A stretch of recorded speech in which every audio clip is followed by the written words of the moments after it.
que é a vida. É o princípio da morte. You have killed and you will kill again. You know how to whistle, Christine. You just put your lips together and blow. Qui êtes-vous? Aucune importance. Que voulez-vous? Vous tuer.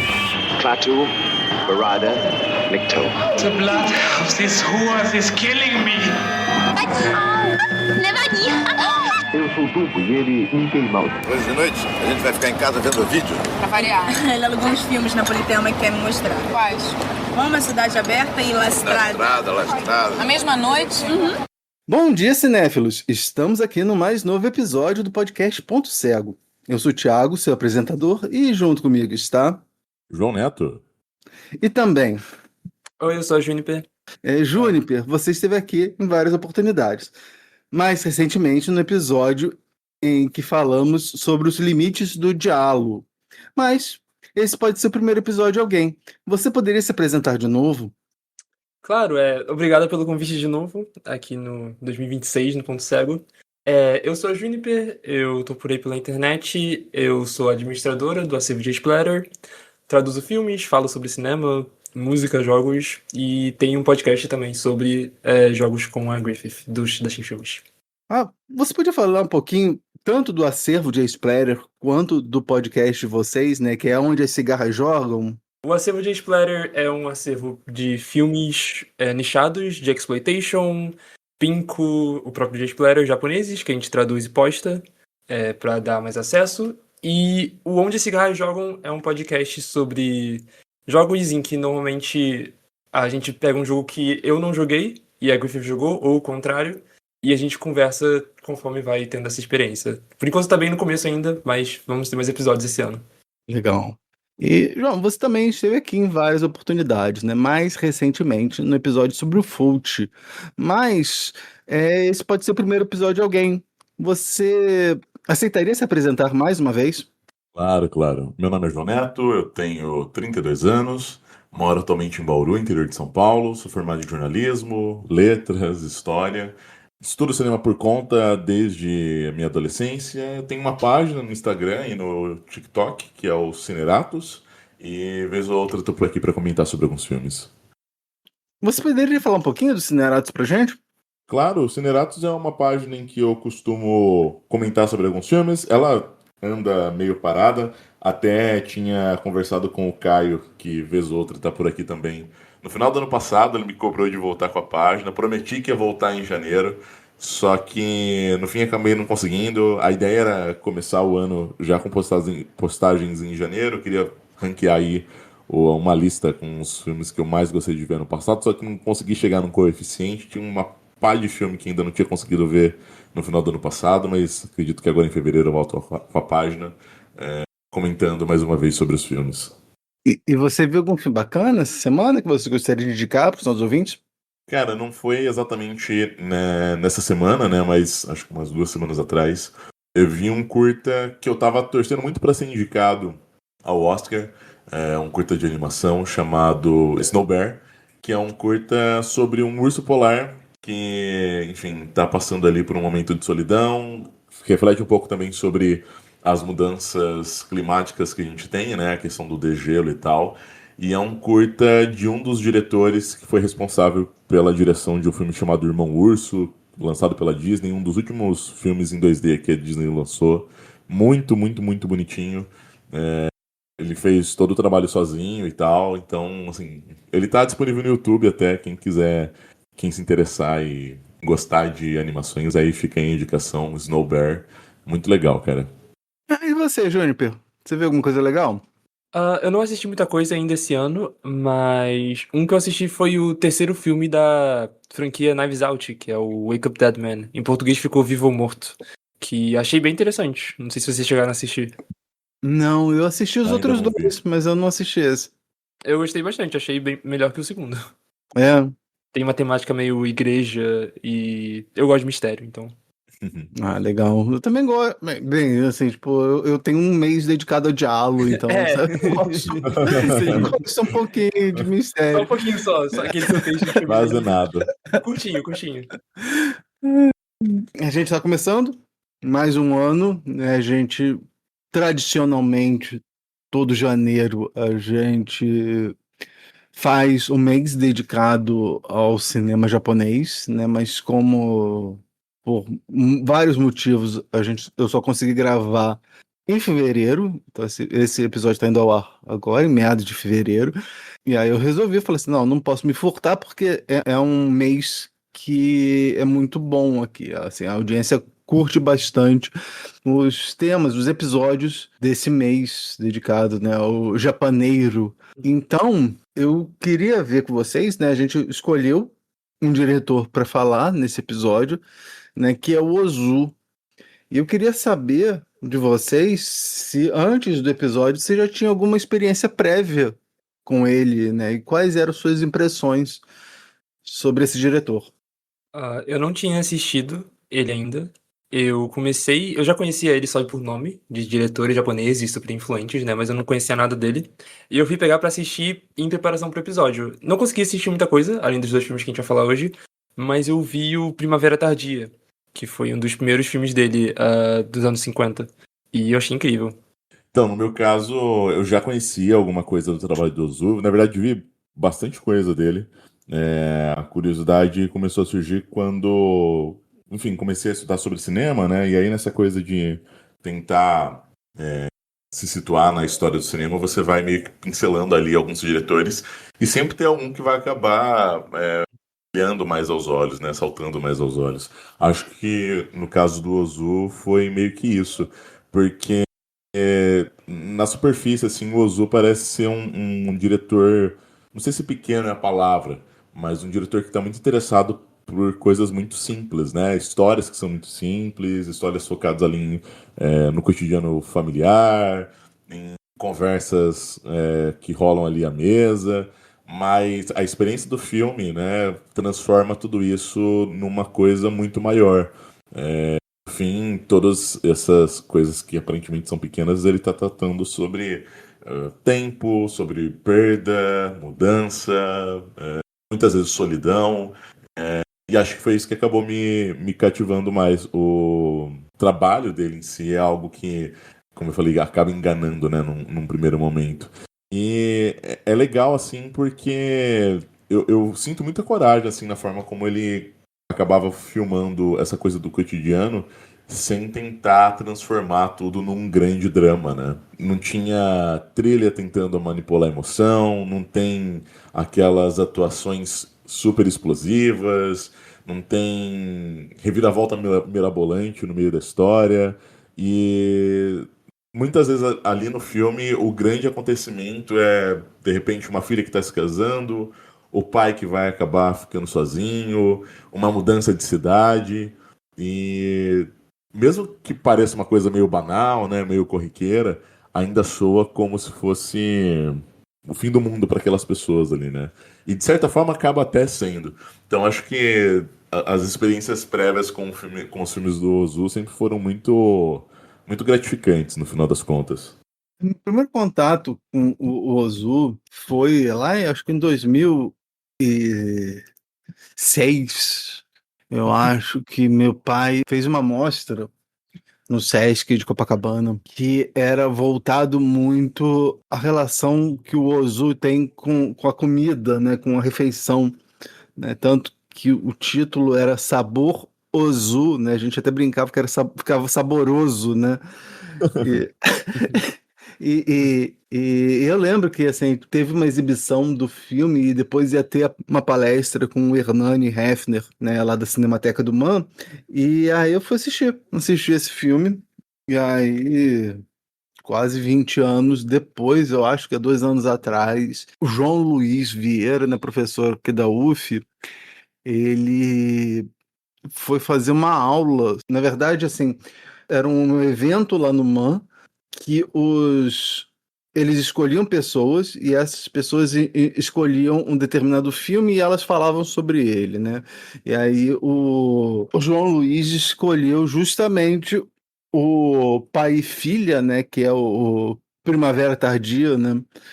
E aí eu assisti esses dois. Eu confesso que assim, a cena inicial desse filme eu já conhecia, porque eu li naquele ano, ou então, não, no ano anterior, quando a gente foi fazer um episódio sobre Anubero Bago, e o David Desser, ele descreve essa cena quando ele vai falar sobre cinema clássico japonês, né?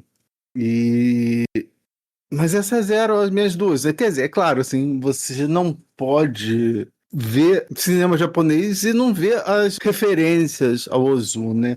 Eu lembro também quando a gente fez episódio sobre o Satoshi Kon, e aí tem um filme que ele fez, que é aquele Millennium Actress. Vocês já viram? Eu não Sim, cheguei a ver, já não. vi. Então, no Millennium Actress é a história dessa atriz, né, que passa por todas as eras do cinema japonês, né? E aí tem uma cena em que tá lá, ela se reúne com a família, né? Eles sentam no tatame para comer e tal, e aí tem o tatame shot, aí você fica assim, isso daí é referência ao Ozu, né? E eu acho que o mesmo acontece naquele filme do Takeshi Kitano, aquele Glória ao Cineasta também, que tem uma determinada cena em que é bem identificável como uma referência ao cinema do Ozu, né? E falando nisso, assim, você pode perceber que assim, o Ozu tem o seu próprio estilo, né? E aí eu queria saber de vocês, né? Assim, a estética do diretor é isso? Assim, é aquela câmera baixa, né, fixa, né, que é o tatami shot. Eu acho que quando eu gravei episódio sobre a Kinuyo Tanaka, a gente falou sobre isso, né? Que o Ozu até desenvolveu uma câmera própria, ou melhor dizendo, um tripé próprio para filmar essas tomadas, né? Esses planos super baixos, assim. Isso deu uma marca do diretor e eu queria saber, assim, tipo, o respeito, a questão do espaço e do tempo, né? Vocês conseguem ver, assim, os elementos, né? Também tem aqueles pillow shots, né? Que são aqueles planos de transição, né? De objetos, paisagens, né? Mas eu queria saber de vocês, assim, vocês conseguem ver os elementos, né? Que formariam um estilo do Ozu? Para mim, acho que acaba sendo um demarcador muito claro da linguagem que ele vai desenvolver ao longo da carreira toda dele, né? Realmente, essa coisa, acho que da câmera baixa, aquela câmera, como você mostrou aí na foto, naquela altura do tatame, que tá quase sempre parada, ela vai ajudar a criar uma sensação meio que de, não sei, talvez respeito ali pelo espaço e pelas pessoas. E para mim é meio fácil de bater o olho e saber que aquele é um filme do Ozu, né? E de certa forma acho que é uma escolha estética que faz com que nós, enquanto espectadores, a gente não invada a cena. A gente tá ali só observando eles, né? Acho que não tem espaço para que a gente desrespeite mesmo aquilo que está sendo filmado, né? E os planos de transição que o Thiago falou, né? Os corredores vazios, a gente tem chaminé, trilho de trem, fachada de casa, de prédio. Funciona muito bem como uma pausa ali para respirar, mas também acho que como lembrete de que o mundo continua andando indiferente daqueles dramas cotidianos e muito íntimos ali dos personagens, né? Acho que no fim das contas é um conjunto ali de coisas que ajudam a identificar mais facilmente o que é o cinema do Ozu, né? Quais são os principais elementos e como eles vão se compondo ao longo da trama. E é incrível, assim, porque por mais que os filmes eles adotem tons muito diferentes, e acho que isso vai ficar muito claro nos dois filmes que a gente escolheu hoje para falar aqui, essa identidade está muito preservada ali, né? E acho legal isso. Uma coisa que eu penso é que tem realmente essa coisa de que você consegue bater o olho e já sabe que o filme é do Izu, mas talvez vocês saibam responder isso, que vocês viram mais filmes dele do que eu. Ele sempre teve esse estilo, tipo, desde os primeiros filmes? Ou isso foi algo que foi criado, tipo, pós-guerra? Assim, eu vou te dizer, ele refinou o estilo mais tarde, mas ele já tinha isso desses pillow shots, né? Que é o Varal também tem uma questão com o Varal. A gente viu vários filmes dessa época, dos anos 30 e 40, e sempre tem trem e varal, né? E a câmera que vai ficando cada vez mais parada ao longo do desenvolvimento do estilo do Ozu, né? À medida que ele vai aprimorando o estilo, mas não, já estava lá, assim, tipo, eu acho que um filme mais antigo que eu vi dele foi o Formei-me Mais, né? Você tem isso, né? E você, É uma coisa né? que é desde sempre dele, né? Sim, sim, é uma marca registrada dele desde sempre, assim. É claro que é isso, né? Ele vai ficando cada vez mais ozuniano, né? Vai ficando cada vez Sim. mais Uhum. à medida que ele vai avançando na carreira, mas isso daí já tá lá, essa preocupação já tá lá desde essa época, assim. E, os temas recorrentes, assim, eu acho que a gente consegue ver nos filmes do Ozu essa questão, né, da transição da família japonesa, né, um conflito de tradição com modernidade, né, um conflito geracional, né, a questão da obrigação social versus o sentimento pessoal, né? E isso você vai ter em vários filmes dele, né? E eu lembro que a gente menciona, quando a gente fala sobre o filme da Kinuyo Tanaka, A Lua Nasceu, a gente menciona isso, né? Como esse filme é muito característico, assim, tipo, muita homenagem ao Ozu, né? E você vai ter, tanto que você vai ter o Shishu Ryu, né? E você vai ter as três irmãs, né? As três filhas do Shishu Ryu, e aí, né, a mais jovem é mais rebelde, veste roupas mais ocidentalizadas, a mais velha usa roupas mais tradicionais, e a do meio vai transicionando, né? A gente menciona isso no episódio que a gente fez ano passado, né? E aí, isso. Eu fui ver esses outros filmes do Ozu, eu reparei que realmente, assim, você tem essa questão da transição da família japonesa, né? Porque a gente está falando de um período, principalmente nos filmes pós-Segunda Guerra, nesse período de uma crescente ocidentalização, né? Tudo bem que assim você vai ter muitas coisas nos filmes anteriores que me surpreenderam, assim. Eu achei que botar coisas em inglês era só no pós-guerra, por conta da ocupação e tal.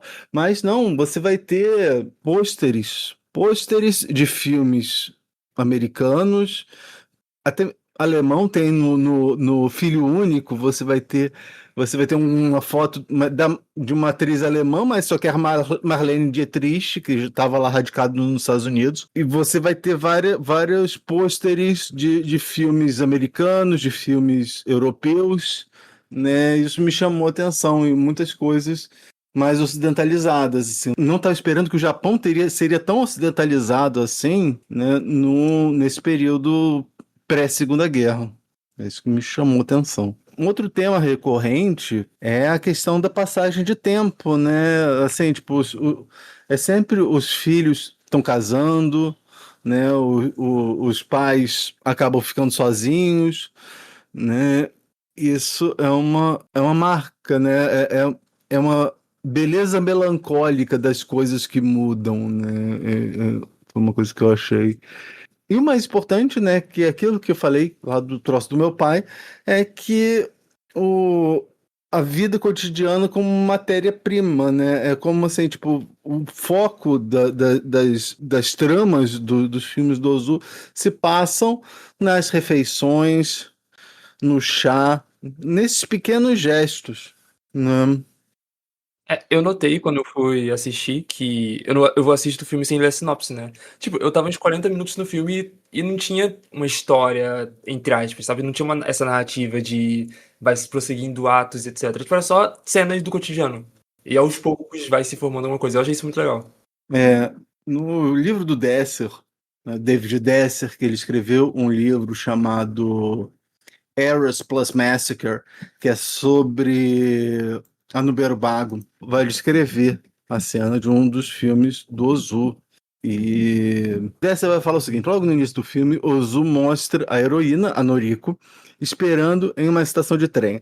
Após uma breve conversa com seu vizinho, né, o homem com quem ela se casará mais tarde. Ozu corta para um plano geral do trem partindo. De lá, ele corta para a casa de Noma, onde seu pai está cortando as unhas do neto. O que se espera, naturalmente, na cena seguinte, a do trem, é ver o efeito dessa cena. Noma em seu escritório em Tóquio. De fato, vemos isso, mas somente depois da cena do avô com o neto. Então, o tempo pro Ozu é uma coisa mais...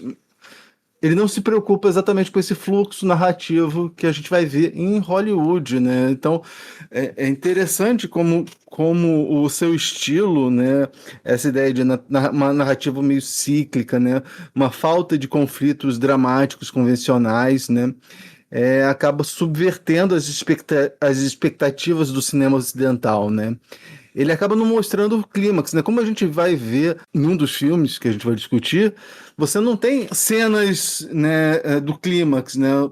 Sim. Você vai ter a discussão, um debate sobre o os seus efeitos, né? Mas você não vai a gente não vê as coisas acontecendo, né? Mas vocês acham que justamente por isso, ele querer estudar a condição humana, ele consegue fazer isso de uma forma universal? Assim, ele consegue chamar a gente, nós que somos ocidentais, né? Ou você acha que para apreciar o trabalho do Ozu exige um desaprendizado das expectativas narrativas ocidentais?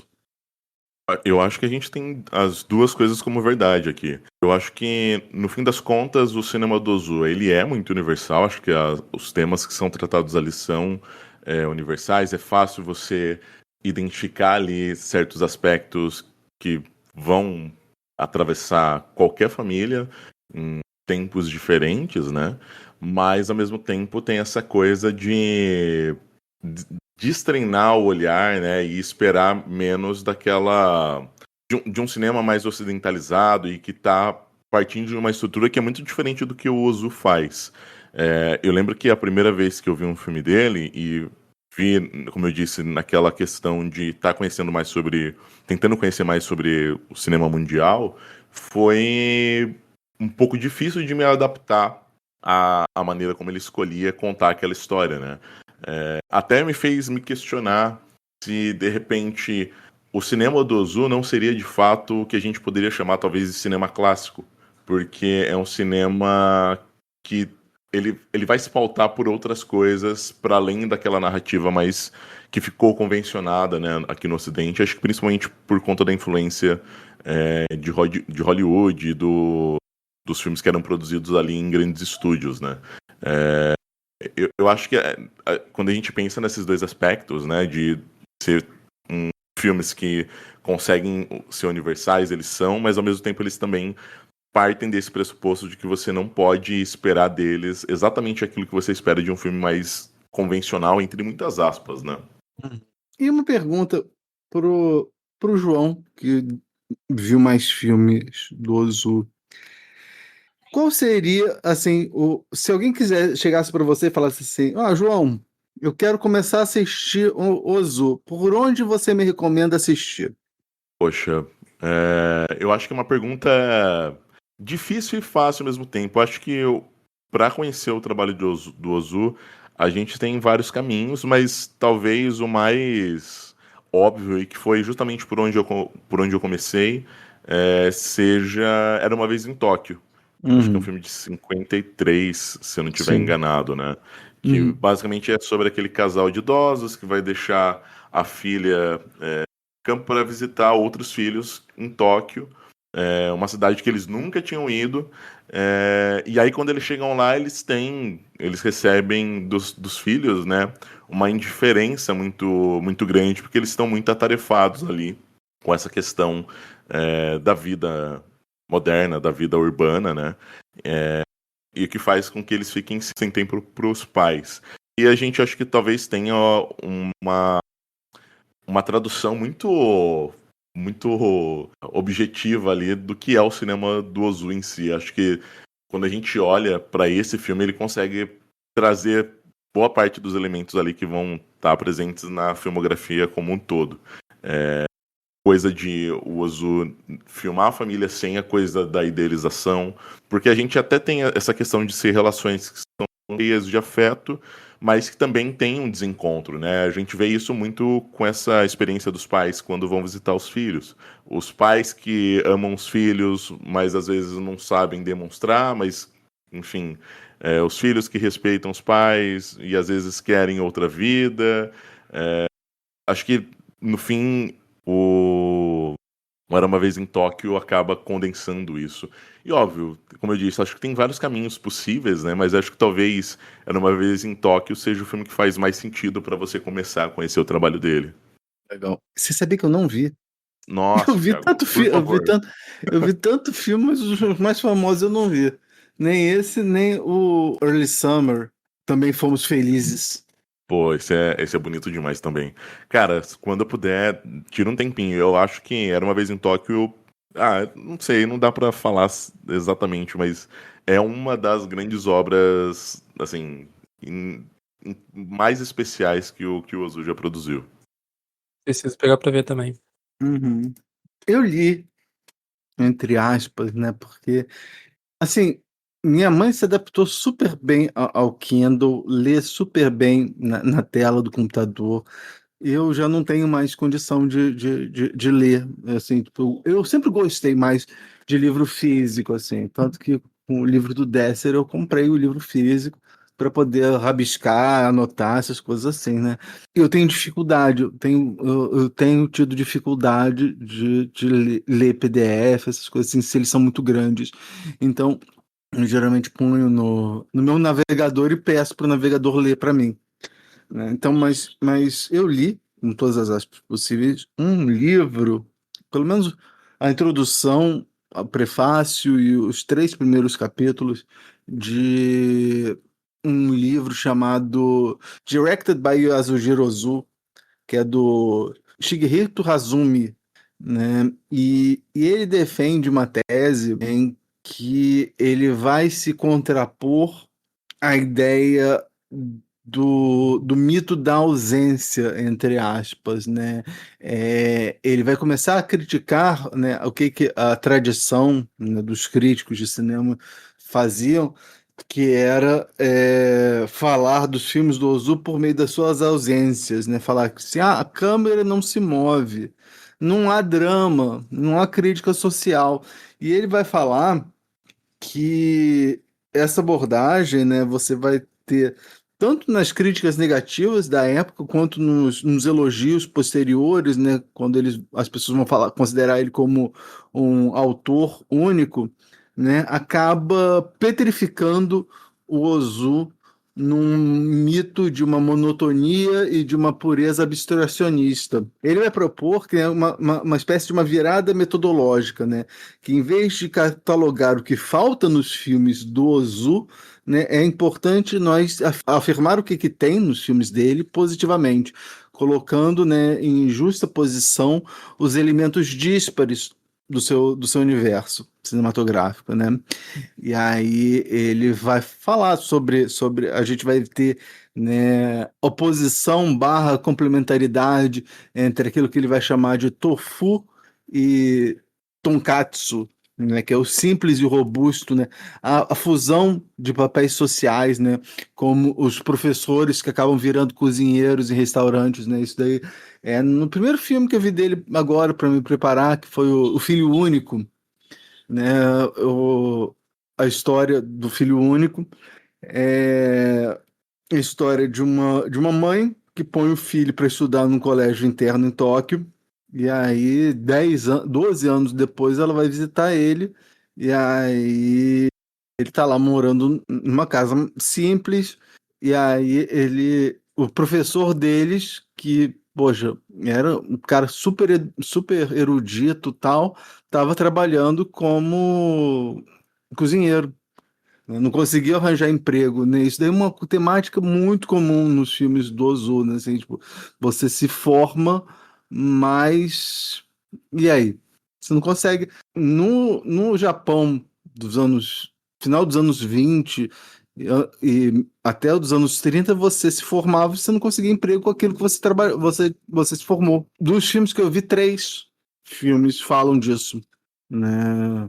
E aí o Hazumi ele vai falar que o objetivo dele vai ser justamente libertar o Ozu, né, nessa crítica de negação para apreciar a sua plenitude, né? E aí ele vai falando sobre os elementos que tem. Mas antes eu queria saber de vocês, assim, vocês acham que essa visão do Ozu, né, dessas ausências, a Ozu como uma coisa da ausência, ainda domina e vocês conseguem perceber o que nos move nos filmes dele se não é a falta?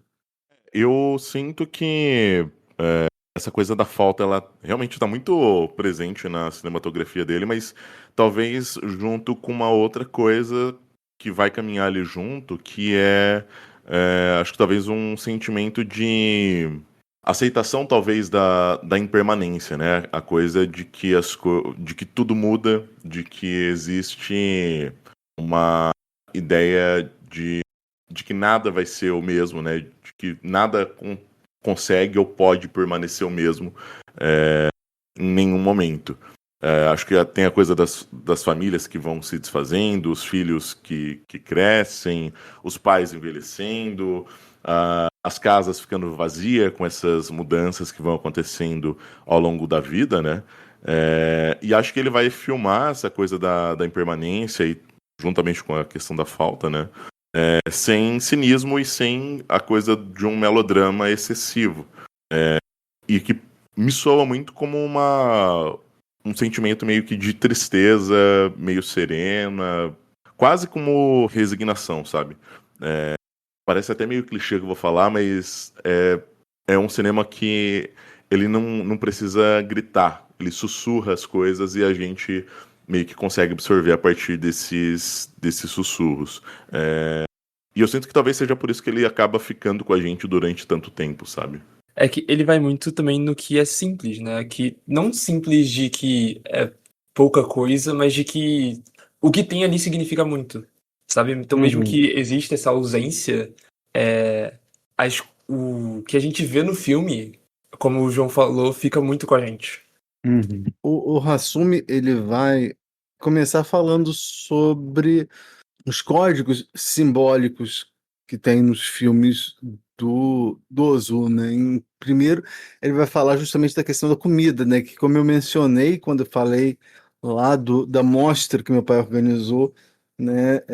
Que era centrada justamente nisso, justamente a trama se desenvolve muito quando a família está lá sentada, comendo, é onde surgem os conflitos e é onde surgem os encontros, né? Foi isso que eu senti muito nesse filme, né? Tanto num filme que até eu ia ver alguma outra coisa do Ozu, aí eu li, né, ele falando sobre Eu Nasci Mais, e aí fala, né, do ritual das crianças, né? Tem uma determinada cena em que as crianças, a gente vai falar desse filme mais tarde, né, mas me lembrou, né, ele fala sobre isso, né, dessas crianças que matam aula e aí vão comer, né? Então a refeição como um elemento central na obra do Ozu, né? E até mesmo aquilo, né? A trama se desenvolve, né? Então, tanto que no Fui Reprovado, mas você tem, né, a garçonete entrando no pensionato masculino, né, para oferecer comida. Você tem as refeições, né, no pai e filha, né? Ou até mesmo no que eu não vi. Também Fomos Felizes, né? Que é o Early Summer. E outra coisa, o terceiro capítulo, prometo que assim, é o último capítulo que eu li, então não vou me estender mais do que isso, é a questão da troca de roupa, né? E ele vai falar como há uma simbologia em termos, né, do uso da roupa, da troca de roupa nos filmes do Ozu, né? De pessoas que usam uma roupa mais tradicional, uma pessoa que usa roupas mais ocidentalizadas, né? Isso a gente vai ver naquele filme que eu falei, né? A Lua Surgiu, mas você tem isso também nos filmes do Ozu, né? Eu acho que naquele, né? Eu fui reprovado, mas tem muito disso, assim, nesse filme é a história de um cara que mora com um pessoal nesse pensionato e ele é o único que é reprovado, né? E aí, de repente, estão todos os amigos deles vestindo roupas ocidentais para procurar emprego, enquanto ele está lá de kimono. Então, você vai ter essa questão de troca de roupa, né? Uma coisa muito comum nos filmes do Ozu. Acho que só complementando o que você falou sobre esses signos, né, essas pequenas pistas que a gente vai tendo, eu acho que realmente essa coisa das roupas ajudam a gente a conseguir entender, né, esses detalhes.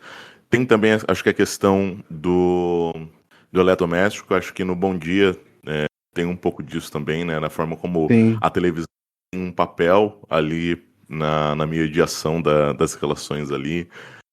A questão dos empregos, acho que também aparece muito como um demarcador ali do choque entre tradição e modernidade, que, mais uma vez, são coisas que acabam atravessando praticamente toda a filmografia do Ozu, né?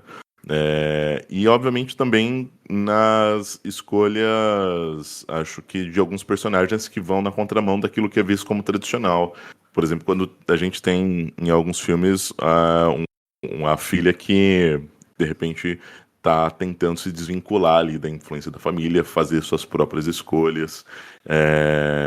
E é legal também perceber como o Ozu resolve registrar todas essas mudanças, né? Que ele registra sem muito alarde, deixando com que as coisas aconteçam e aos poucos a gente vai percebendo que essas mudanças vão fazer com que as coisas não voltem a ser como era antes. Acho que é bem legal, são coisas bem legais assim de acabar observando também. Sim. Uma outra coisa que é característica que o Hasumi fala, né, ao longo desses capítulos que eu li, é a questão do espaço, né, de como a presença das escadas meio que organizam a geografia emocional dos filmes. É isso que ele vai falar, se eu não estou muito enganado. Então, você vai ter cenas em que os personagens vão e saem para comer. Né? O lance da roupa, né? Você tem todo esse ritual em relação ao lugar, né? O pai vai trocar no andar, a noiva vai se vestir num outro andar. Me chamou atenção. Eu adoraria ter visto mais coisa do Ozu, né?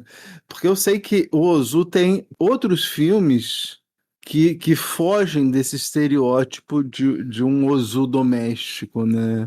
Como ele fez um filme chamado Dragnet Girl, que é, em português, A Delinquente, né? Que é um melodrama criminal. Você vai ter a mulher daquela noite, que tem alguns elementos, né? mais noir, por assim dizer. Né? E você vai ter esse, né? Eu fui reprovado, mas que é meio que uma comédia estudantil. Você vai ter um filme que é o Caminho Alegremente, eu acho que é o nome dele em português, que é meio que uma comédia romântica, por assim dizer, né? Que é a história de um cara que é bandido, só que aí ele encontra a mulher. Sabe aquelas histórias de menino encontra menina? Pois é, aí ela mexe toda a vida dele, aí ela descobre. Aí a amiga fofoqueira dela era namorada, entre aspas, do cara, né? E o cara larga essa namorada para ficar com a mocinha. E aí a mulher vai e conta, né? Que, não, seu namorado é bandido. E aí ela fica assim, não, enquanto você não resolver sua vida, enquanto você não arranjar um trabalho honesto, você não pode, eu não vou namorar com você e tal.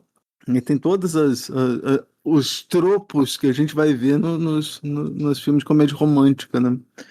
Então o Ozu meio que explorou bastante essas coisas, assim, tipo, não apenas esses dramas familiares que a gente já está tão acostumado. Interessante.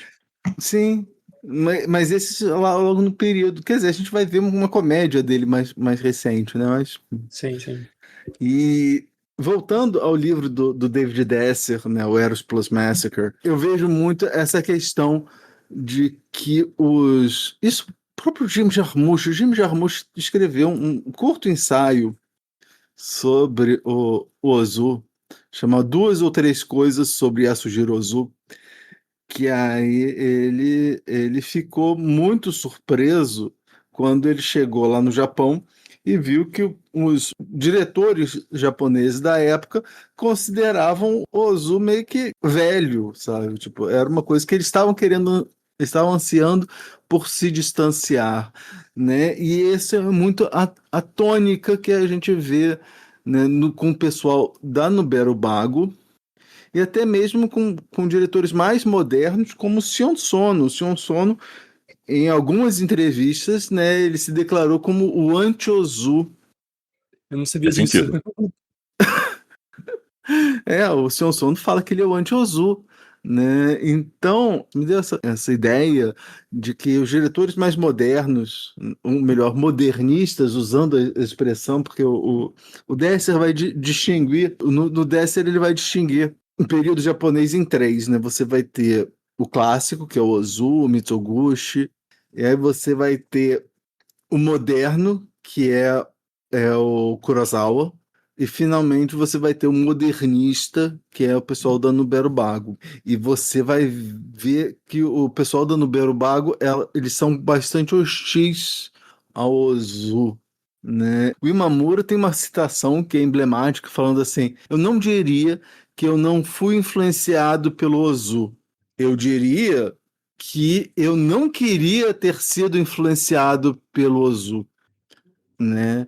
Então você vai ter esses diretores a partir dos anos 60, né, querendo, é como se fosse um pai a ser negado, né? É uma coisa que, como o Ozu é um exemplo máximo do paradigma clássico japonês, né, com a narrativa episódica e a causal, né, as elipses nos momentos climáticos, né, o foco na cotidianidade, né, essa visão de tempo cíclica, né? Então eles vão ver isso do Ozu como um elemento conservador no cinema japonês, que é aquilo que eles querem criticar, porque eles vão falar, né? O Desser vai mencionar isso, né? Que a aceitação dos problemas da vida por meio do Awari, que é essa visão cíclica e transcendental do tempo, né? Que é o mono no awari, né?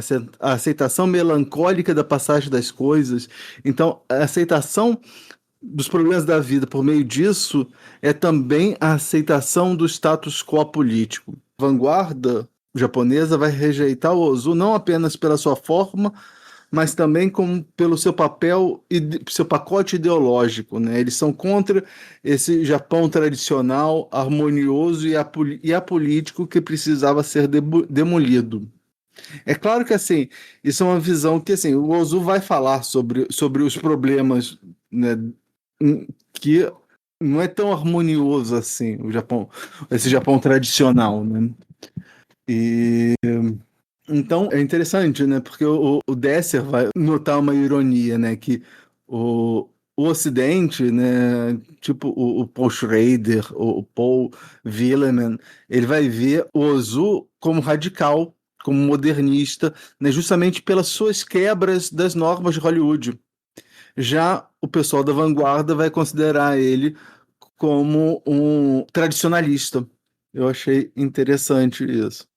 Insano isso, porque são duas visões completamente diferentes. Sim, e isso está muito bem representado no texto do Jim Jarmusch, que é esse Duas ou Três Coisas sobre Yasujiro Ozu, e eu vou botar nas notas do programa. Além do Jim Jarmusch, teve vários diretores que foram ocidentais, que foram influenciados pelo Ozu, né? Você vai ter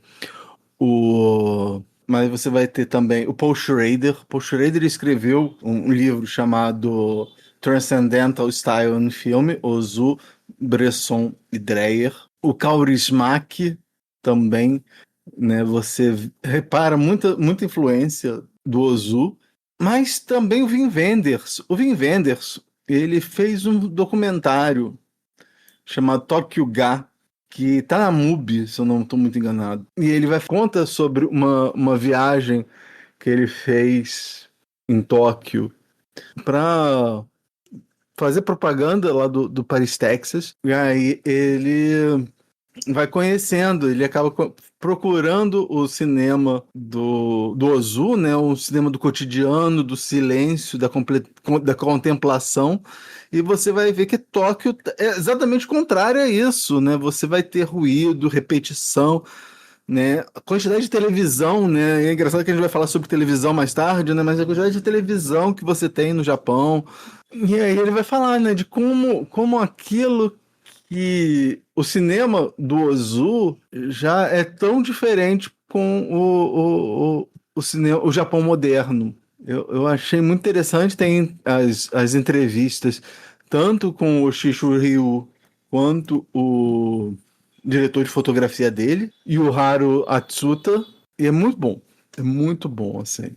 Eu acho que vale muito a pena ver, né? E é isso, assim, se você pegar o que o Desser vai falar, né? E aí, quando o Wenders, né, ele vai opor, né, o Japão espiritual do Ozu a essa Tóquio vazia comercial, o Wim Wenders acaba inadvertidamente comprando essa ideia de que o Ozu representa essa ordem tradicional, harmoniosa e perdida, né? A tristeza do Wim Wenders é a tristeza pelo fim dessa ordem, posicionando o Ozu como um pilar desse conservadorismo, né? Eu não sei. Eu acho que isso deu aso para esse tipo de coisa. Mas eu acho que vale a pena. Eu acho que vale a pena dar uma olhada nesse filme e vale a pena dar uma lida nesse texto do Jim Jarmusch. Vocês têm mais alguma coisa para falar ou a gente já pode ir para os filmes? Pra mim, tudo bem. A gente pode ir pros filmes, Thiago. Então, eu vou perguntar uma coisa. Geralmente a gente já tem isso pronto, mas como dessa vez eu não acabei não perguntando, eu queria saber. Primeiro, a gente tinha feito uma brincadeira, porque assim, um dos filmes é o Bom Dia e o outro filme era o Crepúsculo de Tóquio. Aí eu falei assim, o Crepúsculo de Tóquio é anterior ao Bom Dia, mas a gente podia começar com Bom Dia e terminar com Crepúsculo. Mas tendo visto a história, eu não tinha visto o filme. Eu fico pensando se não valia a pena fazer exatamente isso. Botar o Crepúsculo de Tóquio e depois terminar com o Bom Dia. Não sei o que vocês acham. Eu acho uma boa, porque senão vai terminar muito pra baixo. João, qual filme você escolheu? Crepúsculo em Tóquio, de 1957. O filme foi escrito por Kogo Noda e Yasujiro Ozu. Atuam no filme Setsuko Hara, Ineko Arima, Chizuru e Suzu Yamada. Duas irmãs, já adultas, voltam a conviver graças a momentos difíceis em suas respectivas vidas. Takako, que é Setsuko Hara, tenta se salvar do casamento abusivo, voltando para a casa do pai, enquanto a Kiko, que é Ineko Arima, engravida por acidente e o pai da criança desaparece. As duas estão com o pai, Sugiyama, que é o Chizuru, quando descobrem uma verdade terrível sobre a família. Sua mãe, que elas acreditavam que estivesse morta, na verdade abandonou-as para construir uma nova família com outro homem. Essa sinopse vem do site Adoro Cinema. Pô, eu adorei o filme. Eu fui assistir ele com as expectativas do Primavera Tardia, que era o único filme que eu tinha assistido do Ozu, que é um filme, o final dele é muito, não pesado, mas ele te deixa com mal-estar, né?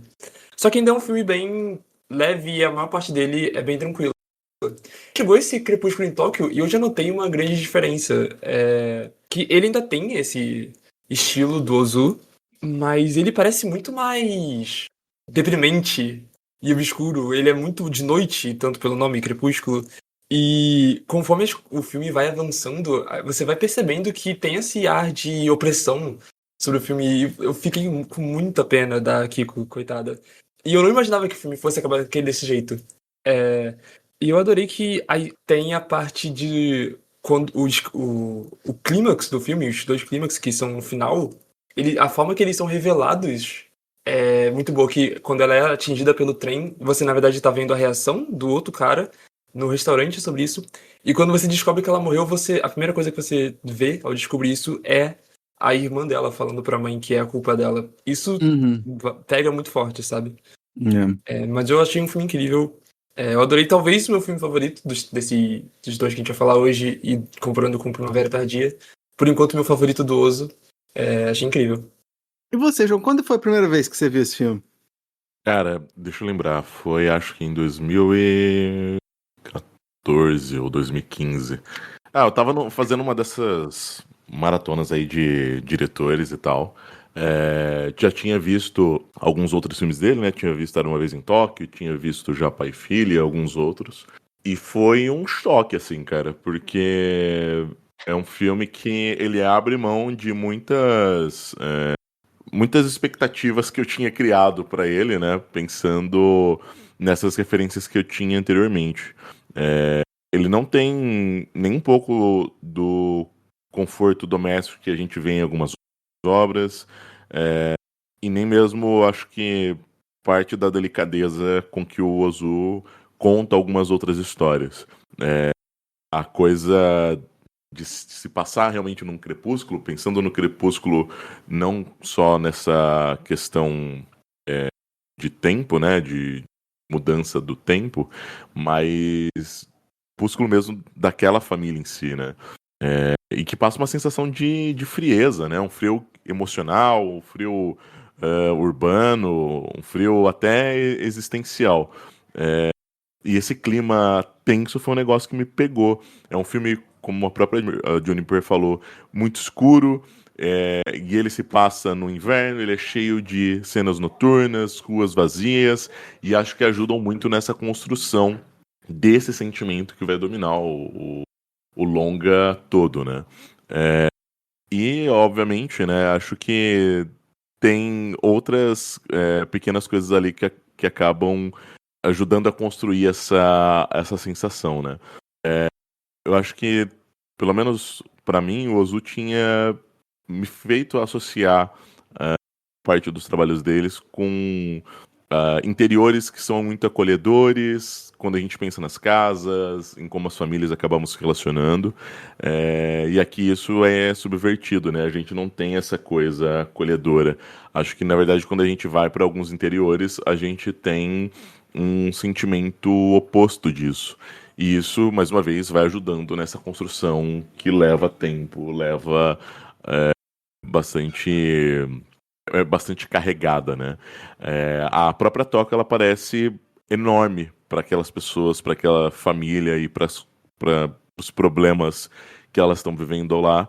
Ao mesmo tempo, ela parece pequena demais para que eles consigam escapar do próprio passado, né? Pensando que a família que a gente vai acompanhar tem um problema no passado e que vai ser revelado com a volta da mãe, e isso vai desencadear uma sequência ali de acontecimentos que vão levar, né, pro grande clímax no final. E acho que uma coisa que acabou me marcando muito foi como o filme ele vai tratar muito sobre culpa, sobre vergonha, e isso muito demarcado ali pela filha mais nova, né? A forma como ela vai se envolver com o homem, a coisa da gravidez, o desespero, e aí tudo isso é tratado de um jeito muito humano, que acho que é muito da marca do próprio Ozu, mas também é muito duro, é muito áspero, até pela forma como esse arco dela vai acabar sendo concluído, né?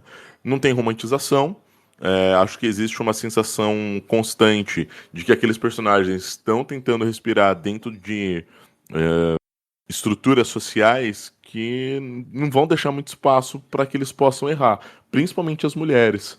A gente fala muito eu falo muito dessa questão da irmã mais nova, mas a irmã mais velha também passa por um dilema próprio, que é muito da questão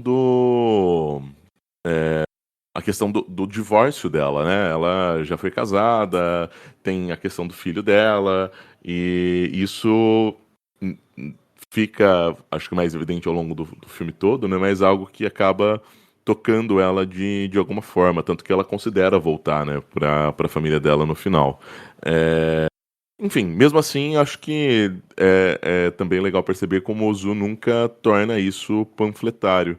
ele observa, a câmera continua baixa, parada, e que acaba trazendo aquela sensação ainda de que a gente está sentado ali só olhando aquelas pessoas vivendo, né? Sem conseguir interferir. Aquela coisa que eu comentei de que a gente nunca está próximo o suficiente para fazer parte daquilo. Nós somos só observadores, né? Enfim, eu acho que no fim o que acaba ficando comigo é a sensação de que é um filme sobre pessoas que acabam chegando meio que tarde demais umas às outras. Tarde para pedir perdão, é tarde demais para explicar, é tarde demais para consertar. O sentimento geral do filme é esse. Acho que é tarde demais para todo mundo que tá ali. Sim.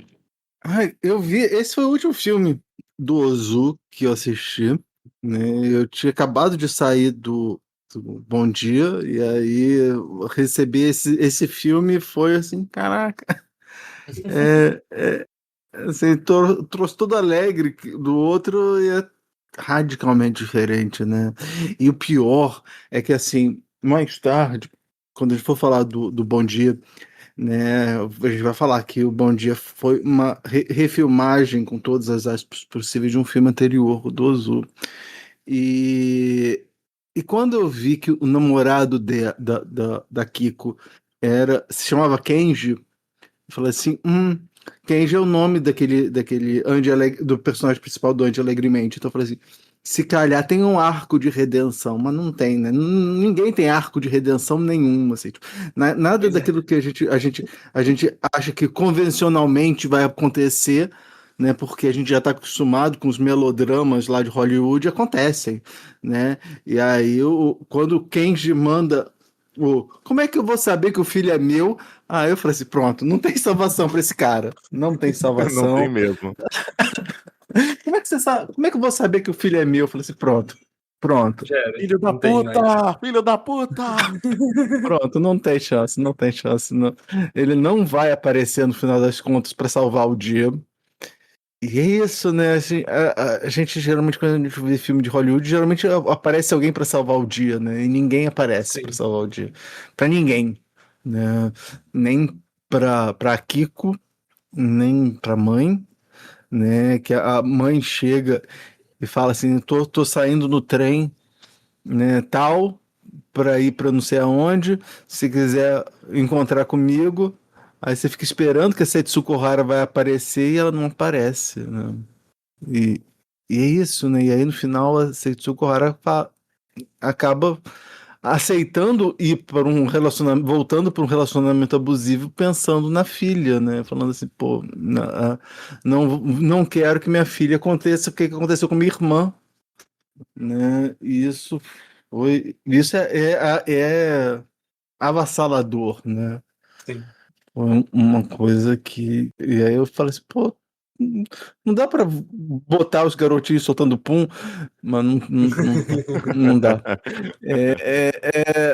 Uma outra coisa que a gente vê nesse filme é a questão isso que o João falou também, né? Disso que você vai ter as ruas à noite, é tudo muito frio, né? E uma coisa que me chamou muita atenção é que a quantidade de bares que você tem, né? Cada personagem vai para um bar diferente, né? Geralmente, assim, tipo, nos filmes de Hollywood, mais uma vez, né? Eles se contrastando com Hollywood, todos os personagens se encontram num bar só, de todos os núcleos, né? Nesse daí não, nesse daí, assim, tipo, a mãe vai para um bar, a filha frequenta 2 bares diferentes, o namorado fala, não, me encontra no bar tal, né? E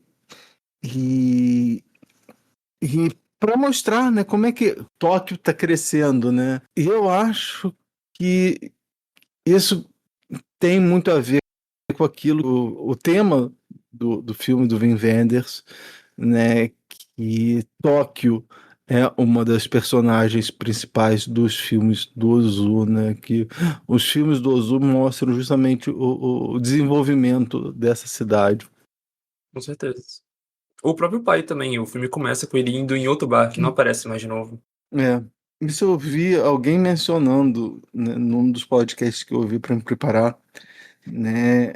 Mostrando como é que a filha se parece com o pai, justamente porque o pai vai lá e fica jogando patinco, né? Sim. E a filha vai jogando mahjong. Então, assim, tipo, os dois têm esse lance com o jogo, né? Isso aí seria um ponto de convergência dos dois, né? O filme passa muito isso, que eles podiam só conversar, se ela conseguisse falar com ele, né? Que talvez nada disso tivesse acontecido, mas ela só não consegue falar com Sim. ele. É o problema da conversa, né? O problema do diálogo, que vai ser muito mais explorado lá no outro, né? Que eles vão falar no outro, no Bom Dia é isso também, né? Sim. Em vez de você falar o que você pensa, você fica lá no Bom Dia, tá bonito o dia hoje, essas coisas assim. Uma outra coisa que me chama a atenção é que esse foi o último filme preto e branco do Azul, né? É verdade. Depois disso ele vai para o Equinox Flower, né? Que se chama, em português, A Flor do Equinócio. Isso é uma coisa também interessante, não sei se a gente mencionou isso, mas os títulos dos filmes do Ozu geralmente tem essa marcação de tempo, né? Seja do Bom Dia, seja do Crepúsculo de Tóquio, seja, né, Primavera Tardia, ou Early Summer, né, A Flor do Equinócio. Você sempre vai ter essa marcação de tempo nos filmes dele. Eu acho super interessante. Tem o Primavera Tardia e o Primavera, eu não sei o nome em português, mas é o Early Spring, né? É o Early Spring. Aqui em português eles traduzem completamente diferente, né? Assim, tipo, não, esse daqui é começo da primavera. O Early Spring é começo da primavera. Mas o outro é pai e filha. E uma tarde de outono se chama A Rotina Tem Seus Encantos, né? Me parece muito o. Meu problema com o nome de escolha de nome de filme, dos filmes, assim, o pessoal aqui, né, que vai e acaba escolhendo Leave Her to Heaven, Amar Foi Minha Ruína, sabe? Tem uns nomes que eu fico assim, onde é que eles tiraram esses nomes? Mas de qualquer forma, o que vocês acharam da Setsuko Hara como a Takako, né? Ela é uma das personagens mais emblemáticas do Ozu, né? Ela e o Shishu Ryu, né? Eu só vi ela antes, né, no Pai e Filha, Sim, mas eu gostei muito dela porque ela é uma personagem muito diferente, né? Aqui ela tá sim. muito mais melancólica, muito mais meio sem jeito, porque tem esse problema dela com o marido, que também é uma parte muito do tema interessante, muito interessante do filme. E é interessante, você me permite uma parte, desculpa. É interessante que a gente primeiro começa a saber do marido no começo do filme, quando o pai chega num bar e aí o cara fala assim: não, o fulano tava aqui tão bêbado que esqueceu o chapéu. E aí a gente já vê como é que ele tem um problema com bebida, né? Uhum. E é interessante também que ela não fala isso, voltando à aquilo de comunicação, né? Em momento algum ela fala desse problema pro pai dela. Não. Ela só volta pra casa com a Uhum. filha. Aí ele tem que perguntar e, tipo, meio que insistir até dar a entender que é por causa do marido, que ele tem o problema com bebida ali, ela só saiu de casa. Entra também nisso de que dá a entender que ela não queria casar com ele, né? Foi o pai que insistiu, porque ela gostava de outro cara. Tipo, tem essa parte também. E ela provavelmente se sente culpada pela irmã. Então, é uma personagem muito interessante. Eu acho que é uma personagem muito interessante e uma atuação muito cheia de nuance, né? Acho que fica muito claro, assim, o quanto de ressentimento ela acaba carregando ao longo do filme todo. Alguns acho que mais expostos, outros ficam em off, né? Fora de cena, no extracampo. Eu tô a querer voltar pra família e tal, né? E é uma personagem muito complexa. Eu acho que ajuda a completar muito da experiência que a gente tem dessa família como um todo. Enquanto a irmã mais nova, ela acaba exteriorizando essas questões, ela acaba deixando isso tudo muito guardado ali no fundo dos sentimentos dela. E aí, aos poucos isso aparece, mas na maior parte do tempo ela tá muito resignada ali com o mundo, com as coisas como elas aconteceram, né? Tanto que quando ela descobre que a mãe delas voltou, ela só fala pra não tentar manter contato, não tentar falar nada com ela, com a outra irmã. Sim. E assim, Setsuko Hara é um desses grandes nomes desse período, né? Assim como o Shishuyu, né? Mas me surpreendeu muito a Ineko Arima, né? A Kiko, né? O Sim. personagem dela. E vocês falaram isso, né? Que ela exterioriza, mas nem muito, né? Porque eu acho que se calhar nem ninguém sabia que ela tinha feito o aborto, né? Eu acho que a mãe descobre que ela estava grávida, porque nem a Takako, nem o pai sabiam que ela estava grávida, né? Ela vai encontrar com o namorado, fica até altas horas, aí o policial prende ela, leva ela para a delegacia, a família é chamada, e ela leva o esporro porque, o que você está fazendo no meio à noite? Não sabe que isso é perigoso? E ela estava lá esperando a babaca do namorado, né? E ela também não tem muita gente para quem conversar, né? Ela conversa com a mãe, mas assim, porque a mãe descobre, né? A mãe escuta o pessoal conversando, né? Descobrindo que ela tá grávida, porque o babaca do namorado deve ter contado para todo mundo que ela estava grávida. Aí ela vai perguntar, você tá grávida? Ela falou assim, não vou ter filho e tal. Nunca faria isso, tal, né? E aí, assim, porque ela tinha feito aborto, né? E é interessante, não sei se é interessante, mas vale muito a pena a gente discutir, porque o Japão foi um dos primeiros países a ter sido legalizado o aborto, né? Em 48. Nem o Kenji, o namorado que achava que ia ser um, um apoio para ela, não, sabe? O Kenji não queria nem saber. E ninguém soube que ela fez aborto. Porque as únicas pessoas que sabiam que ela tava grávida, o Kenji foi embora, ele se mudou, né? E a mãe dela, ela só parou de falar com a mãe. Mas nisso de aborto, a própria ginecologista fala, né? Quando ela vai ir na clínica, né, pra fazer, ela fala que, essas garotas ricas, assim, ela sempre pergunta um motivo bom pra fazer isso. Mas pra ela vai fazer, sabe? É um diálogo assim que ela fala. E assim, a ginecologista é a avó, assim, tipo, que é o personagem incrível do outro filme. É verdade. E o que vocês acharam do Shishu? Porque uma coisa que eu descobri no filme do Wim Wenders é que ele sempre fazia personagem assim, tipo, muito mais velho do que ele realmente era, né? Ele, Verdade. né? Tanto que você vai ver o personagem dele no Bom Dia, eu acho que é mais ou menos a idade que ele estava na época, mas ele sempre faz papel muito mais velho. E nesse daí ele é completamente passivo, assim, sabe? Demais. Porque é isso, ele não é vilão, mas ele também não é inocente, né? Ele tá realmente, acho que nesse ponto muito neutro e completamente, não completamente alheio, mas muito distante dos problemas ali das filhas, né? E não sei, pra mim parece muito um retrato geracional, sabe? Meio que uma geração que não tinha aprendido a lidar ainda direito com as emoções e que, nesse caso, quando você não sabe lidar, a melhor coisa que você pode fazer é ficar neutro diante dessas questões, né?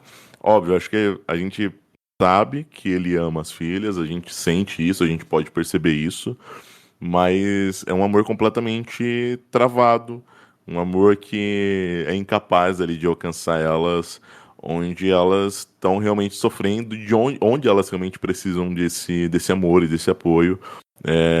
E eu acho que acaba sendo um pouco de uma síntese, né? De desencontro dessas gerações. Num retrato que acho que pra mim soa muito doloroso e muito real também, né? Sim. É muito impactante que o filme termina com, depois de tudo isso que aconteceu, ele voltando, né, ao cotidiano, voltando a trabalhar normal. Claro que não existe outra opção pra ele, mas ainda é muito impactante você ver essa cena. E uma coisa interessante é que a Setsuko Hara fala, né, de que a Akiko é muito sozinha durante o filme e que isso é pela falta da mãe dela, e aí o pai se culpa, falando que ele tentou mimar ela, ele tentou dar atenção pra ela, mas ele acha que isso não era o suficiente, que ela precisava do amor de uma mãe. Acho que isso é uma discussão interessante, porque o Ozu meio que tá trazendo esses valores tradicionais de família, que é uma coisa que você esperaria de um filme de 57, mas eu não sei se ele tá defendendo isso ou se ele tá mostrando quão disfuncional isso é. Eu acho que sim, eu acho que ele tá realmente mostrando quão disfuncional Pois é. essa família tá, sabe? Eu acho que. E aquilo, assim, sabe? A escolha da Setsuko Hara de voltar não é uma coisa de. Ah, eu estou voltando feliz, né? Não, sabe? Tipo, eu tô fazendo sacrifício de voltar para um relacionamento abusivo por conta da minha filha, sabe? Então, eu acho que ele tá criticando esse modelo. Sim, sim. E a própria mãe também, né? A mãe a gente sabe de história. É engraçado que a gente sabe. Isso é uma coisa marca assim, tipo, do filme dele. A gente sabe muito da história. A gente sabe o que aconteceu, né? Que a mãe saiu, se apaixonou um, um cara que trabalhava com com o marido. Aí parece que ela foi presa. Porque ele fala assim, não, porque ela foi depois para o campo de não sei aonde, falou um monte de nome que parece ser da União Soviética, né? Então nós montamos o quebra-cabeça do que está acontecendo com a Kiko pelas conversas. Então, primeiro a tia que fala assim, não, a fulana me pediu dinheiro, a Kiko me pediu 5.000 ienes emprestado. Aí depois o outro cara que trabalha com não, era colega de turma do pai, falando assim, não, olha, a gente vai ter. Falando nisso, eu encontrei sua filha, emprestei 5.000 ienes para ela. E o pai não se preocupa por que a filha pediu dinheiro. Ele Para ajudar um pergunta pra ela amigo. uma vez. Para ajudar um amigo. Então tá bom. Então tá bom. Pode continuar.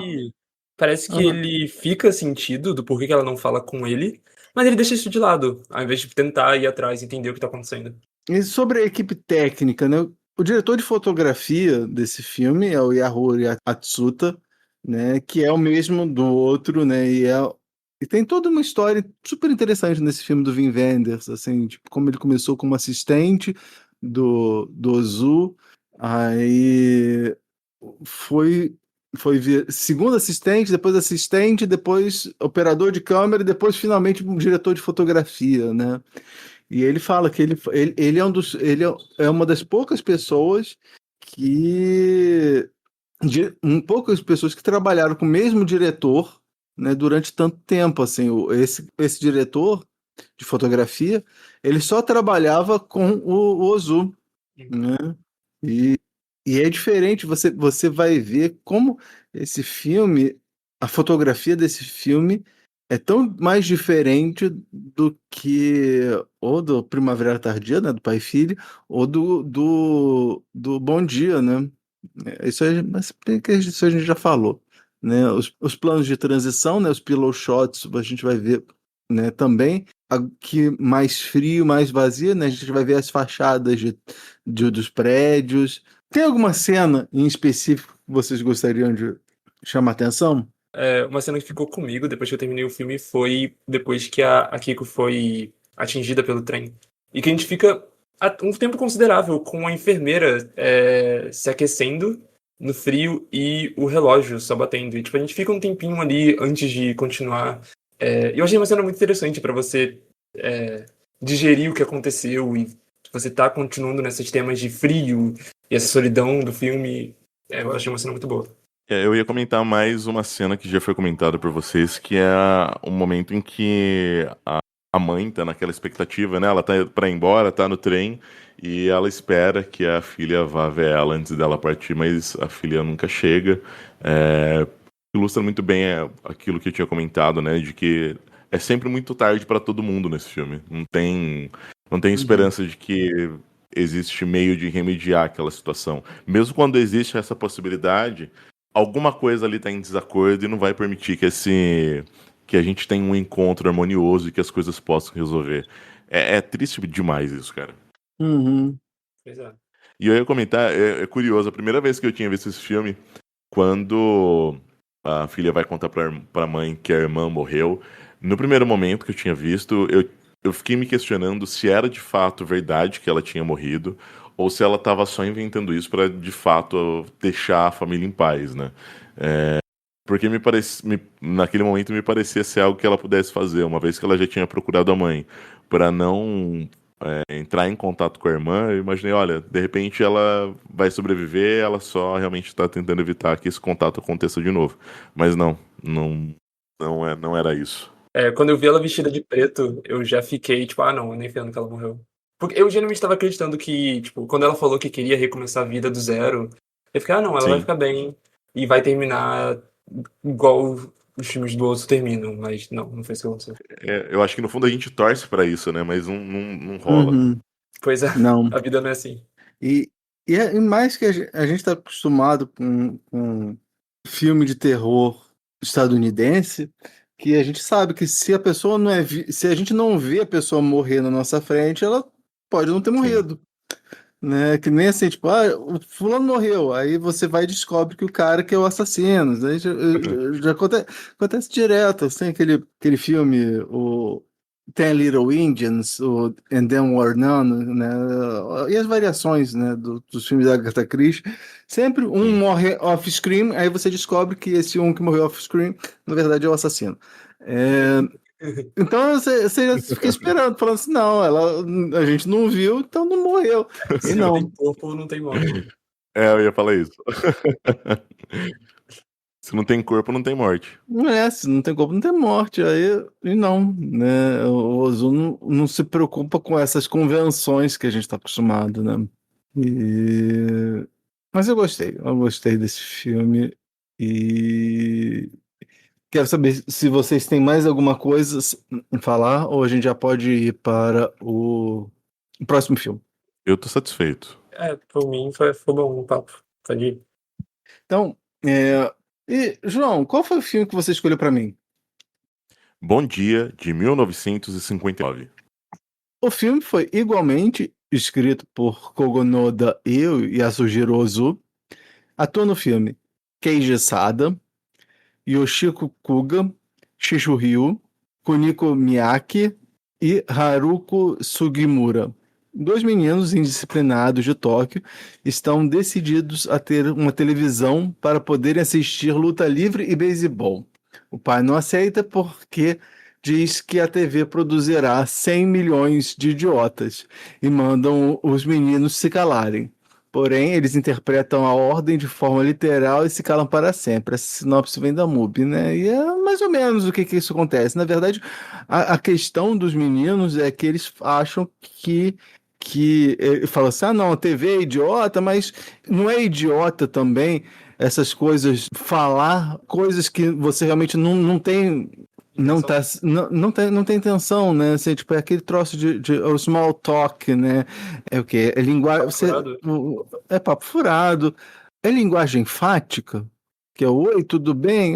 Tudo bom, né? Assim, tipo, você não tá interessado. É isso, né? Eu não sei, faz tempo que eu estudei português, né? Então não sei se é isso.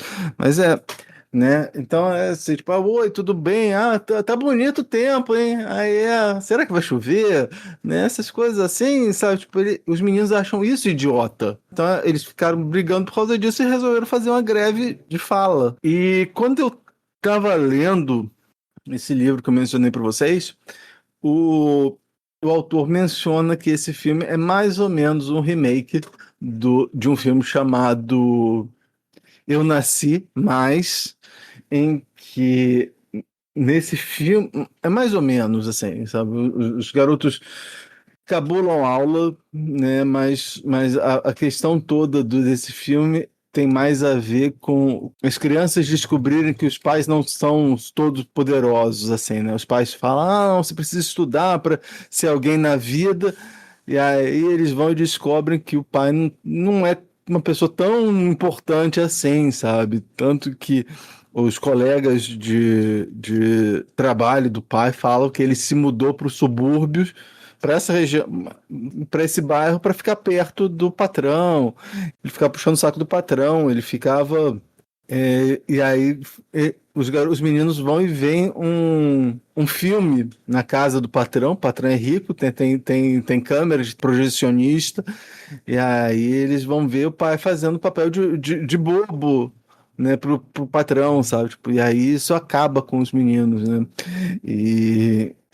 Mas tem algumas coisas que chamam atenção, assim, tipo, relação, relação fraternal dos crianças, né? E eu fui ver e eu acho que foi o primeiro Azul com cores que eu vi. E eu gostei da história, mas eu queria saber da Júniper o que ela achou. Eu gostei do filme, foi uma surpresa boa, porque eu assisti ele logo depois do Crepúsculo em Tóquio. Então, esse filme mais leve, muito mais puxado pra comédia, foi muito bom. E eu achei um filme divertidíssimo. Eu tava lendo algumas pessoas falando sobre ele, né? Ele meio que é mostrando o Japão ocidentalizando muito mais, né? Que tem essa coisa da TV, e você tá nesse vilarejo, e eu gostei muito da parte as donas de casa que ficam fofocando entre si, e tem esse problema de comunicação. E eu tava vendo, e isso dá um problema enorme, porque se resolve um problema, mas aí as crianças fazem silêncio, e aí elas acham que tem outro problema, e vai passando em desinformação, e é insano isso. Tem as piadas de Pum, que eu achei engraçadas, e é um ótimo filme. É um lado dessa dificuldade de comunicação que a gente viu no outro, mas de uma forma muito mais leve, né? Sim, pois é. Né? E é assim, tipo, a fofoca, né? A gente deu dinheiro para síndica, para representante, né? E aí ela vai, diz que não recebeu, e aí comprou uma máquina de lavar. Pois Né? é. E é engraçado como tudo tá conectado, né? Assim, tipo, isso a gente vai falar mais tarde, quando a gente falar, ou não, pode falar agora, né? Por que a mãe comprou a máquina de lavar? Porque, você sabe por quê, né? Porque eu era o garoto que não conseguia fazer, o garoto que não conseguia soltar pum, e aí ele sujava as calças. Aí a mãe, cansada de ficar lavando a calça do moleque, resolveu comprar uma máquina de lavar. E aí o dinheiro, na verdade, estava com a avó que esqueceu de dar, sabe? Tipo, eu achei muito legal isso. E é muito, muito interessante isso, né? Que esses dois filmes falam sobre a questão da comunicação. Só que de formas bem diferentes, né?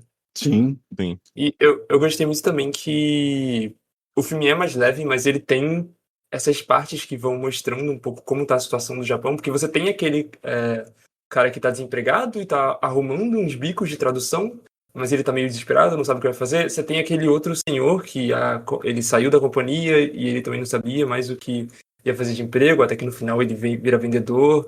E o filme vai tocando aos poucos muito nisso, né? Só em detalhes, mas que você percebe.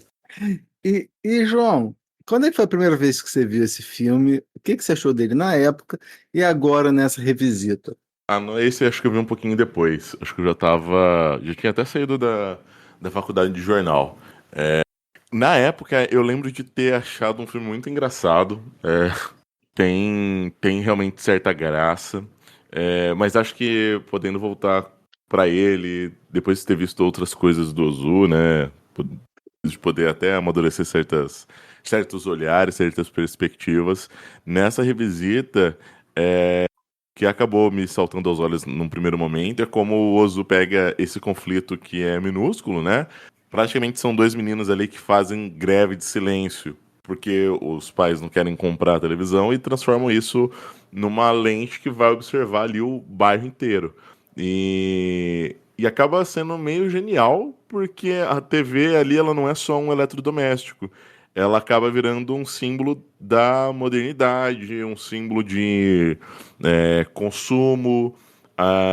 Tem a coisa da influência americana no Japão pós-guerra, mas também acaba virando desculpa. No fundo, o que está em jogo ali não é a televisão em si, mas a incapacidade das pessoas se escutarem de verdade, que acaba levando para essa questão toda da necessidade de comunicação, né? Que a gente vê lá no filme que a gente comentou anteriormente, mas que também está presente aqui a partir de uma perspectiva diferente, né?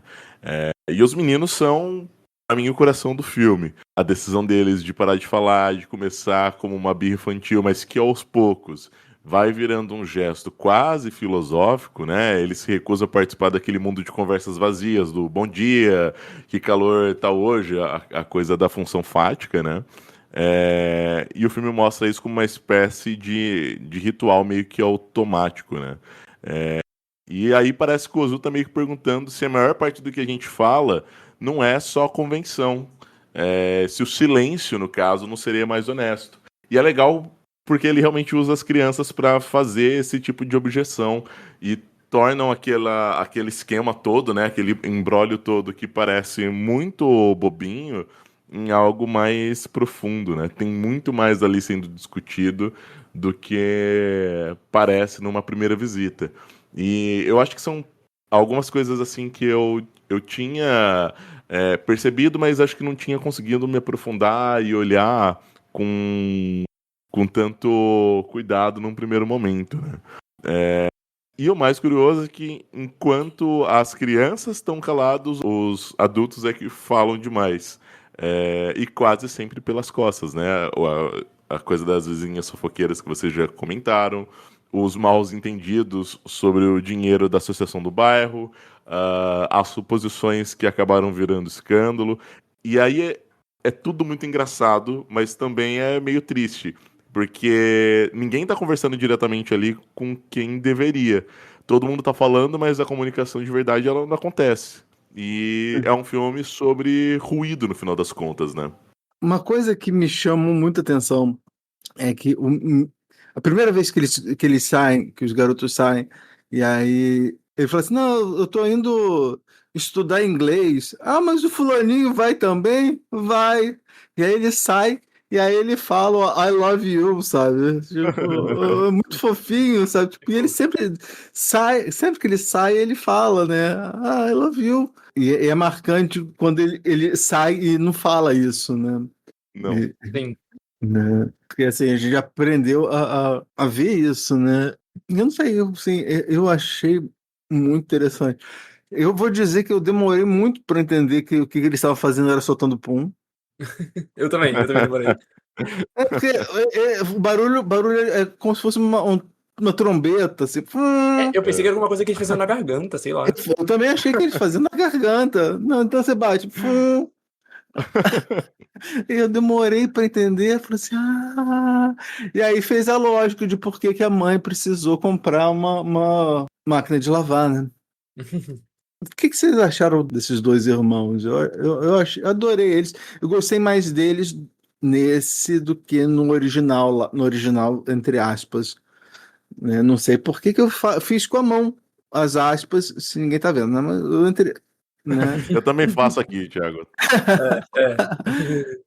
Eu gostei mais da dinâmica dos dois, né? Que eu acho que é porque os dois têm uma diferença de idade muito grande, né? Então, né? Mas o que vocês acharam desses dois meninos? Ou das crianças como um todo, né?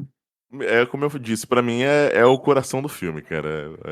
E, mais uma vez, eu acho que é brilhante realmente como o Ozu resolve usar eles como o motor ali por trás de toda a trama, né?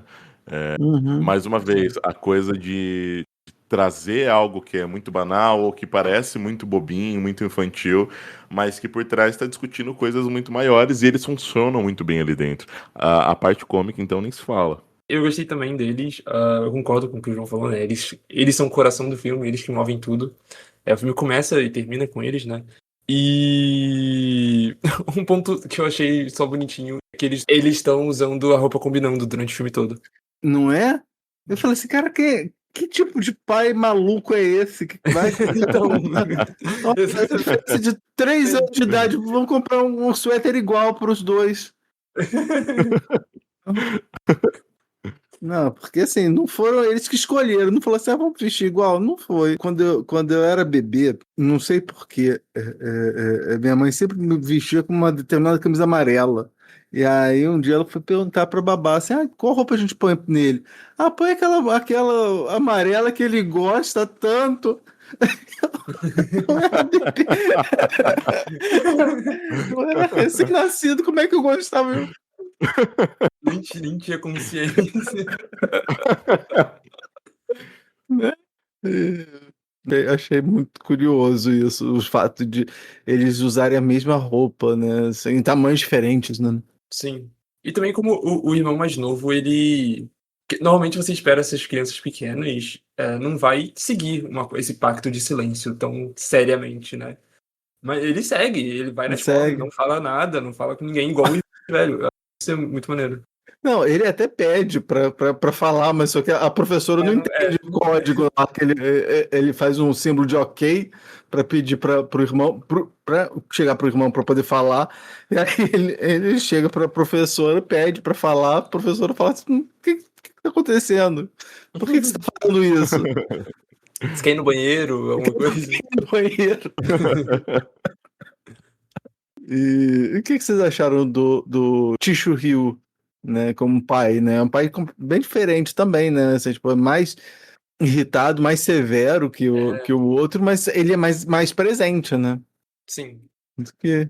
Eu acho que só a coisa de não ter essa passividade que a gente vê no anterior já melhora 1000% ali a relação, né? Uhum. E você repara como é que ele fazia os personagens sempre muito mais velho do que ele era, né? Eu acho que nesse filme ele tá na idade normal dele, porque se eu não muito me engano, eu acho que o último filme dele foi Os Sonhos do Kurosawa, né? Então, assim, verdade. tipo, como é que uma pessoa que faz o pai de adulto, né, o velhinho nos anos 50 pode fazer um velho nos anos 90, né? É porque ele sempre fez papéis de personagens muito mais velhos do que ele era, né? E aí eu acho que nesse filme ele tá mais ou menos a idade que ele era de verdade, que era... Eu acho... Esse filme é de quanto? 57? 59, isso. 59, né? Ele 55, eu acho. Deixa eu ver. Ele é de 1904, se eu não tô mentindo. 1904. Né? E eu lembro que eu achei interessante no documentário lá do Wim Wenders que ele comenta assim, poxa, eu tinha uma relação com o Ozu que era meio de pai e filho, mas assim, ele era um ano mais velho que eu, sabe? Então o Ozu também... E ele, por sua vez, ele também não era muito mais velho que as moças que fazem as filhas dele, sabe? E a gente tem também nesse filme a Kuniko Miyake, que também fez vários filmes com o Ozu. Ela tá fazendo o papel da mãe e ela trabalha no Primavera Tardia, né? E também trabalha, né, no Pai e Filha, né? E eu achei muito interessante como é que ele termina o filme, né? Termina o filme, né, na estação de trem, né? E aí finalmente, né, o professor, né, das crianças, né, professor de inglês das crianças, que por acaso ele é irmão daquela mulher que tem a TV, né? Fazendo parênteses, né? Tem um casal que tem de jovens, bem mais jovens que os pais, que os personagens, os pais dos personagens, e aí eles é que tem TV e a comunidade toda fica fazendo fofoca deles, porque eles passam o dia de pijama e tal. E aí a gente descobre que a mulher, é irmã do professor particular de inglês deles, né? E aí a gente vai descobrindo que ele fica interessado lá na tia das crianças, né? Da Setsuko, né?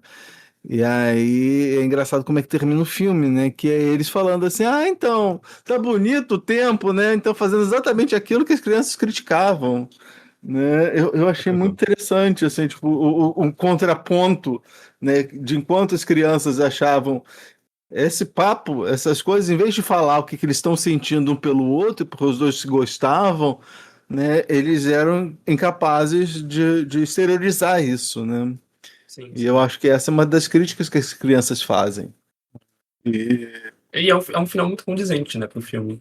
Uhum. E uma outra coisa também que eu gostei, que assim, a mais fofoqueira de todas, aquela que ia na casa dos outros fazer fofoca, e aí o marido era esse cara que trabalhava numa empresa.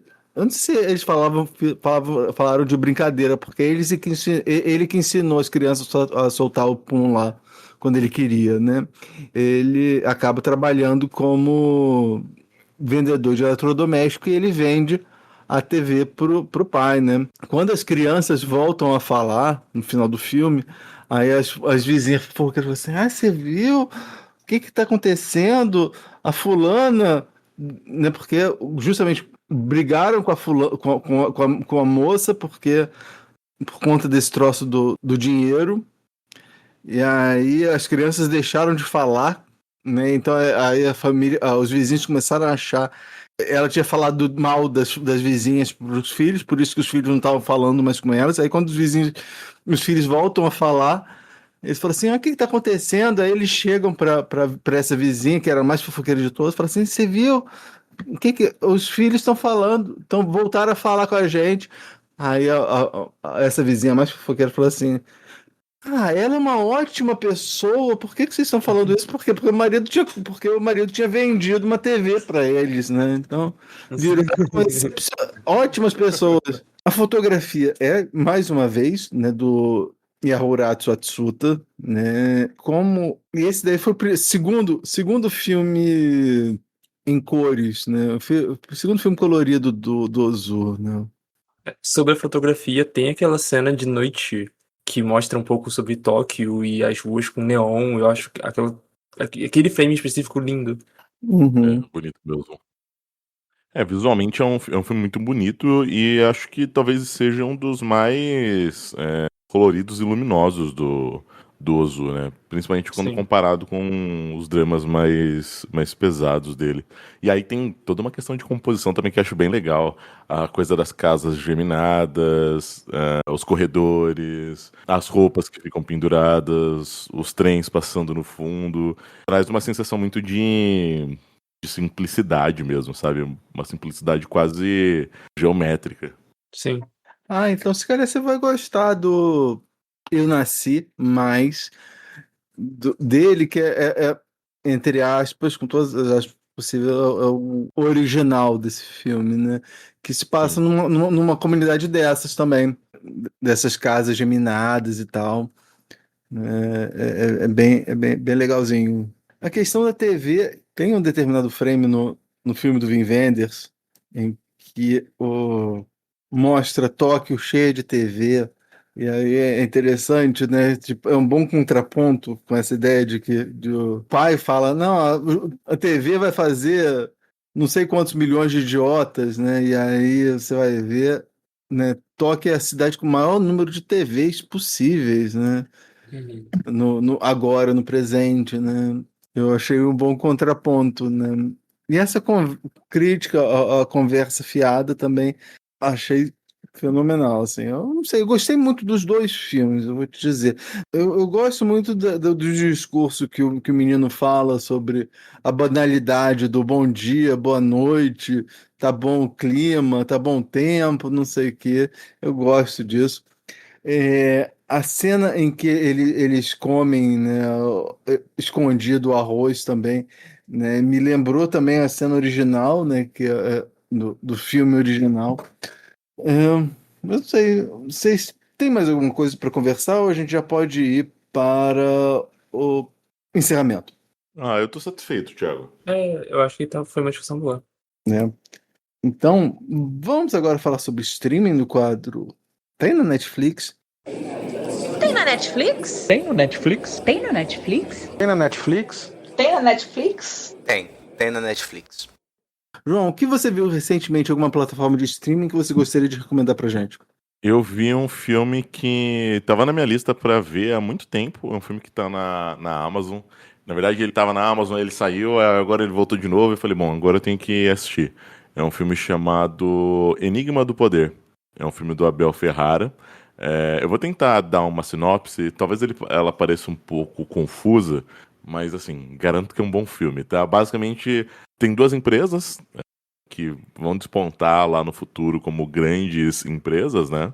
E elas vêm disputando ali as mentes mais brilhantes do mercado, né? Entre essas pessoas que eles estão disputando para poder contratar, a gente tem um cientista chamado Hiroshi, que trabalha para essa primeira empresa.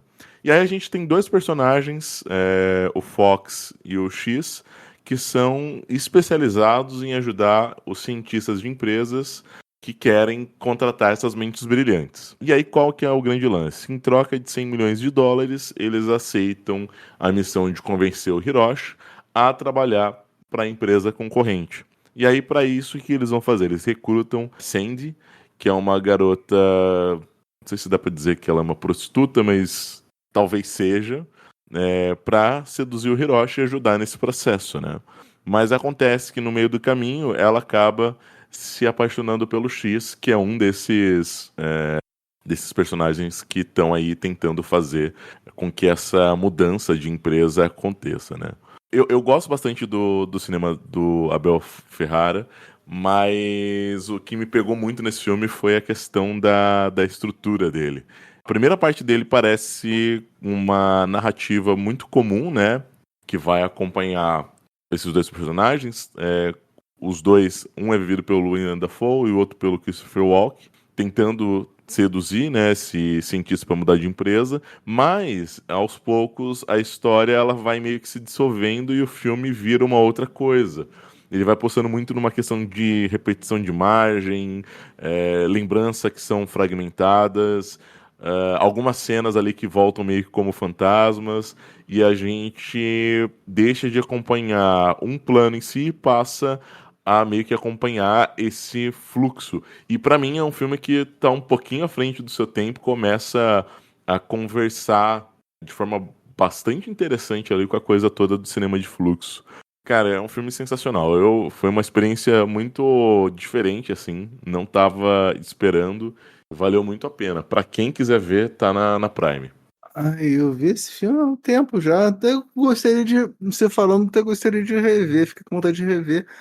Eu não lembro qual foi o contexto, até pensei que podia ter sido para me preparar para o episódio que a gente fez sobre Cyberpunk, mas esse foi bem anterior.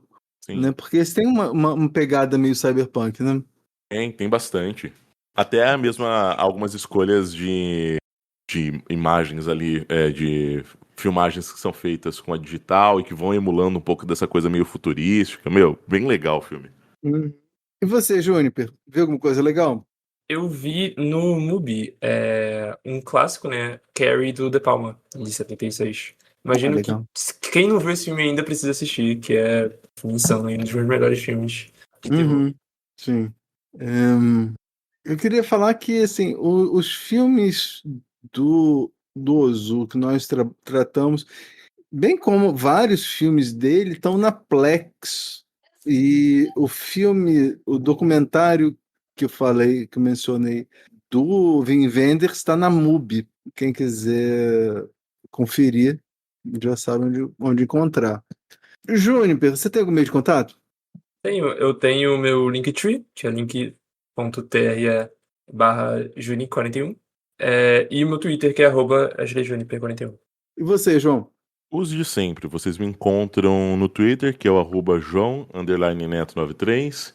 No Instagram é o _João_Neto_, e aí tem as páginas, tanto no Instagram quanto no TikTok, que é o @Cineratos. Agradeço muito a participação da Juniper e do João. E, claro, agradeço a você que está nos ouvindo. Não se esqueça de mandar feedback para nós em podcast.cego@gmail.com. Mande sugestões, críticas, elogios e compartilhe com todo mundo, pois quando se trata de cinema, todo mundo tem um ponto cego. Daqui da Rua Pareto, sou o Thiago. Do Rio de Janeiro, eu sou a Juniper. De Bauru, eu sou o João. E este foi o podcast Ponto Cego.